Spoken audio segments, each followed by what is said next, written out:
In my previous videos, I presented undeniable evidence of life after death and explained where we go after it. I also clarified what dreams truly are and revealed the tragic consequences that suicide victims face after their death. Additionally, I shared several of the many NDE, near-death experience, stories I have gathered over more than 20 years of researching the phenomenon of death and life beyond the physical body. If you haven't watched them yet, I encourage you to click on the name of my channel in the Videos tab, where you'll find all the content I've created so far. In this episode, I will present another NDE story. It is the account of a man who, during a medically induced coma, consciously stayed outside his body. He was being observed by a mysterious figure with whom he eventually made contact. Let's begin.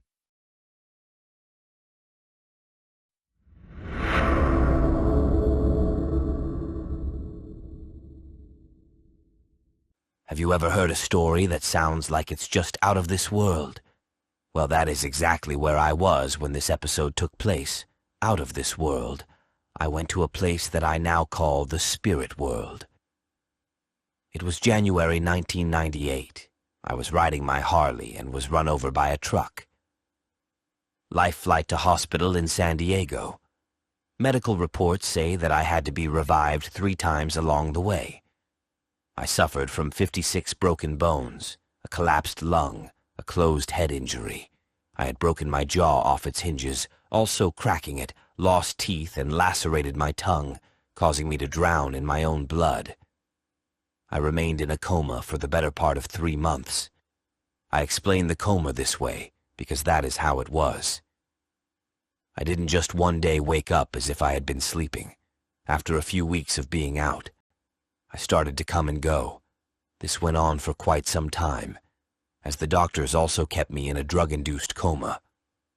What you are about to read is exactly the way it happened to the best of my recollection, and I recall it very well.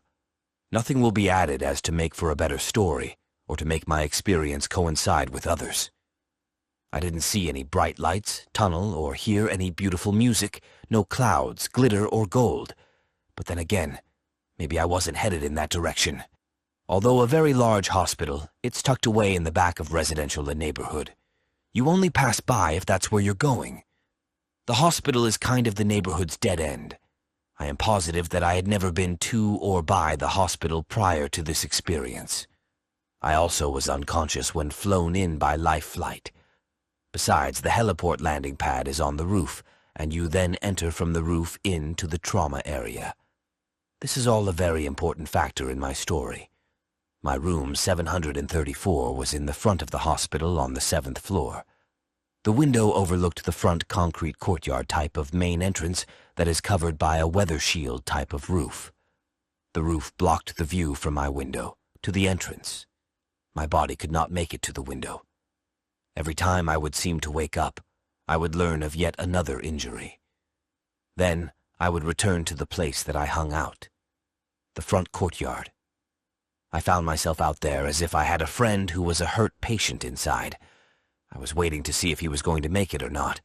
Although I knew that the friend was me, there was another guy hanging out there with me, but we both just kept to ourselves. At the time, I figured he was on the same boat as me, so to speak, and I really didn't pay him much attention. I was out there for what seemed to be at least 3 days or so. At night, I would go hang out in a small outside corridor across the lawn, just to the right of the front entrance. I don't know where the other guy went at night, but he was always in the courtyard at daytime. Often I would go look in the window at my broken body lying in the bed. It was like watching a movie. I was not seeing my body go to the window, only the view zoom up there and focus in. Returning to the courtyard, I would review my life, thinking about other close calls I have had over the years and friends that had died at a much younger age. I was now 40 and my father died at 32. I was 8 when he died. I remember thinking that I have had a much longer life than they did. I also remember thinking that I didn't have 6 kids and a wife depending on me. At the time, I was recently divorced with 1 daughter age 7. My ex-wife made very good money and they really didn't need me financially. I was deciding whether I wanted to live or die. Because for some unknown reason I seemed to have a choice. On about the third day, the other guy in the courtyard came face to face with me. He looked me in the eye and said, "Well, George, what are you going to do?" It was then that I realized this guy was God, or someone from his department. Perhaps my father, although he didn't look like the few pictures that I have seen. I almost went, but the thought of leaving my daughter, who I adore and loves her daddy very much, stopped me. I just didn't want her to grow up without her dad, not if I had any say in it. And apparently I did have a say. I also knew from this guy that I would recover. He didn't say anything at all besides, "Well, George, what are you going to do?" But I somehow knew that I would get better. I also knew that it was going to take a very, very long time. We spoke to each other through mental telepathy or something like that, so I told him that I wanted to stay. I also told him that I drink too much and I didn't want to go back to that way of life. He never answered me on that one. That was the last time I would see this guy, although I have a feeling that I will someday see him again. I returned to my body with great force. The reason I say that is, my body was on the operating table having yet another surgery. When I woke completely up, I said something. Then I heard doctor say, "He can't feel anything." I then proceeded to tell them that they were working on my right leg, near my shin, way deep inside. The room became silent. I then remembered just the anesthesia doctor and myself. I was begging him to put me back out.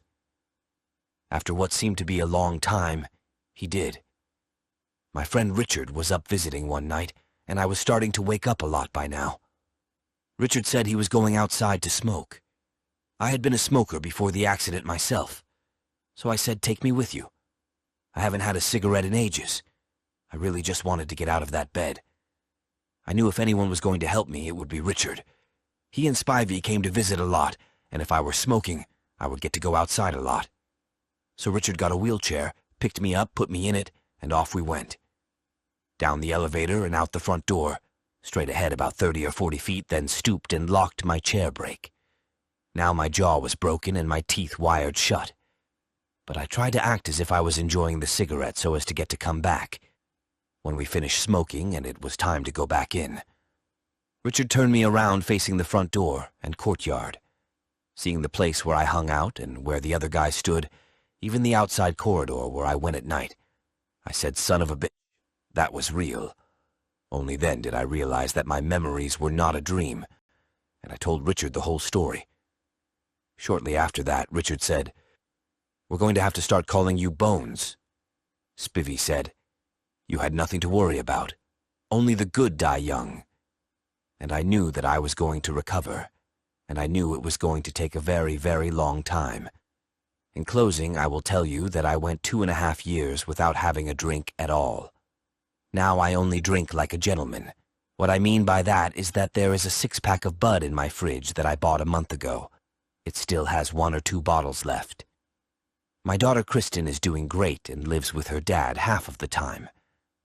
I have had 43 surgical procedures over the past 37 months. The most recent was 6 weeks ago. I still have all my body parts except for a few teeth that were replaced. I know that this is just part of that very, very long time. Kristen is 10 now, and I'm looking forward to someday giving her away at her wedding. And like the song says, I could have missed the pain, but I'd have had to miss the dance. And here is yet another NDE story that provides us with a wealth of knowledge about life beyond the physical body. While his body was in a coma, he consciously existed outside of it in his true non-material form.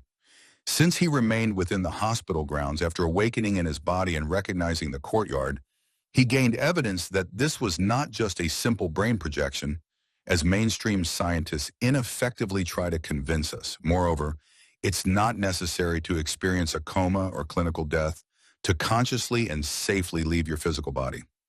In my publication, I present techniques that make this achievable in a fairly simple way, based on my experience accumulated over more than 2 decades.